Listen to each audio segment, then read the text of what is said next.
के जिला महामंत्री पर जानलेवा हमला, की गई फायरिंग। बाल बाल बचे जिला महामंत्री ने थाने में दिया आवेदन। यूपी के महोबा में विश्व हिंदू परिषद और बजरंग दल के जिला संयोजक सहित 3 लोगों पर विशेष समुदाय के लोगों ने घेराबंदी कर जानलेवा हमला किया। बदमाशों ने अवैध हथियार से अंधाधुंध फायरिंग कर इलाके में दहशत फैला दी। बीएचपी और बजरंग दल के संयोजकों पर एक साथ हमले की घटना से आक्रोशित सैकड़ों की संख्या में कार्यकर्ताओं ने कार्रवाई की मांग को लेकर कोतवाली का घेराव किया। फिलहाल मामले की गंभीरता को देख पुलिस अधीक्षक सुधा सिंह ने कई बदमाशों के खिलाफ गंभीर धाराओं में मुकदमा दर्ज कर सभी आरोपियों की गिरफ्तारी को लेकर 3 टीमों को रवाना किया है। महोबा में विश्व हिंदू परिषद के जिला संयोजक मयंक तिवारी और बजरंग दल के जिला संयोजक सहित अपने साथी अवधेश शर्मा के साथ कार में सवार होकर शोकाकुल परिवार के घर से अपने घर वापस लौट रहे थे।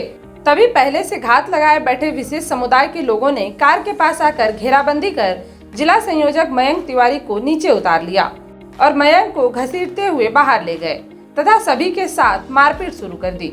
यही नहीं, अपराधियों ने अंधाधुंध फायरिंग कर जान से मारने का प्रयास किया, मगर अपराधी नाकामयाब रहे। पुलिस अधीक्षक ने बताया कि मामले की जांच के लिए टीम गठित कर दी गई है, तो वहीं एक व्यक्ति को गिरफ्तार कर पूछताछ शुरू कर दी गई है। शाम को 8 से 8:30 के बीच में घटना प्रकाश में आई है, जिसमें अवधेश शर्मा जो बजरंग दल के हैं उन्होंने अवगत कराया है कि वो लोग एक शोक समारोह से वापस लौट रहे थे और अचानक जो है वो करीब 4 लोग अज्ञात और 3 लोग नामजद वो उनके गाड़ी के सामने आ गए और उनको मारने पीटने की कोशिश की। उन लोगों ने बच के हटने की कोशिश की तो जान से मारने की नीयत से फायर किया। इस संबंध में थाना स्थानीय पर मुकदमा 147, 148, 149, 307 आईपीसी और अन्य आईपीसी की धाराओं में पंजीकृत किया गया है। इसमें एक नामजद व्यक्ति को गिरफ्तार कर लिया गया है और अन्य व्यक्तियों की गिरफ्तारी के लिए टीमें रवाना है और अन्य विधिक कार्रवाई की जा रही है। मौके पर शांति व्यवस्था की स्थिति सामान्य है। के सामने हमारी गाड़ी के आगे सीधे आड़ा रिक्शा, बैटरी रिक्शा खड़ा कर दिया गया। मैंने उसमें ब्रेक मारा और उसको हॉर्न दिया। मैंने कहा शायद कोई सवारी ववारी बैठा रहा हो, तो थोड़ी देर रुक गए हम। जैसे ही हम 1-1.5 मिनट के लिए रुके, इसमें करीब 40-50 लोग हमारी गाड़ी में आके घूसे और लाते मारने लगे। जब तक हमें समझ में ही नहीं आया कि आखिर क्या, हमने सोचा इन लोगों को कोई गलतफहमी हो गई है, कोई एक्सीडेंट करके कोई भागा होगा तो इन लोगों को लग रहा है ये लोग। तो हमने कहा भैया क्या हो गया, बात क्या है। तो मयंक जी हमारे बगल में विश्व हिंदू परिषद के जिले के महामंत्री हमारी बगल वाली सीट में बैठे थे, मैं गाड़ी चला रहा था। तो उन्होंने जैसे ही गेट खोला तो उन्होंने मयंक को पकड़ा और दूर ले गए घसीटते हुए। करीब 20 लोग और काफ़ी लोग हमारे सामने खड़े थे।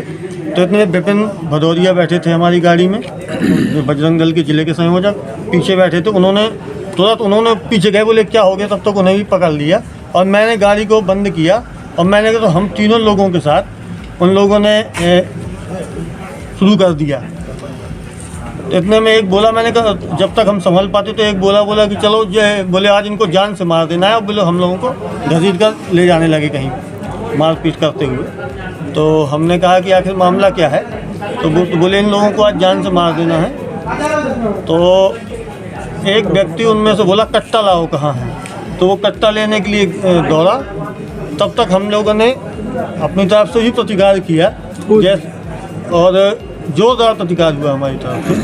जैसे हम लोगों ने धक्का मुक्की किया तो उधर से एक फायर हुआ तो फिर हमने कहा अब जान नहीं बचेगी, अब यहाँ पर बहादुरी दिखाना ठीक नहीं है। विवेक से काम लिया हम लोगों ने और फिर हम लोग वहाँ से कोतवाली इंस्पेक्टर को फ़ोन करते हुए, सीओ साहब को फ़ोन करते हुए वहाँ से निकल आए। उनमें सब मुसलमान थे, सभी बदमाश थे मुसलमान, जो महोबा के जाने माने मुसलमान हैं। हम लोग क्योंकि हिंदुत्व का काम करते हैं, बजरंग दल का काम करते हैं, देश धर्म संस्कृति का काम करते हैं, जो कि मुसलमानों को अच्छा नहीं लगता है। उन्होंने हमको टारगेट बनाकर और जान से मारने का पूरा उद्देश्य था।